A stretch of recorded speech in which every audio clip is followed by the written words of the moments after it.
আজকের রেসিপির জন্য এখানে আমি মূলো নিয়েছি। মূলোর শিকড়গুলো চেঁচে ফেলে দিয়েছি, তারপর ভালো করে ধুয়ে নিয়েছি। এরকম সরু সরু করে আলু ভাজার মতো কেটে নিয়েছি। সামান্য একটু লবণ দিচ্ছি, ভালো করে চটকে নেব। ভালো করে চটকে নিয়েছি, 5 থেকে 10 মিনিটের জন্য রেখে দিচ্ছি। মূলা থেকে অনেকটা জলও ছেড়েছে, জলটা চিপে ফেলে দেবো।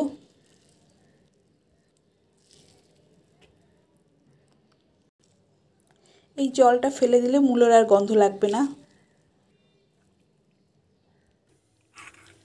কয়েকটা বড়ি ভেজে নেব। হাফ চামচ কালো জিরে, শুকনো লঙ্কা, মূলোটা দিয়ে দিচ্ছি। কাঁচা লঙ্কা, নুন, হলুদ, লঙ্কার গুঁড়ো, ঢেকে রেখেছি। চিনি বড়ি হয়ে গেছে।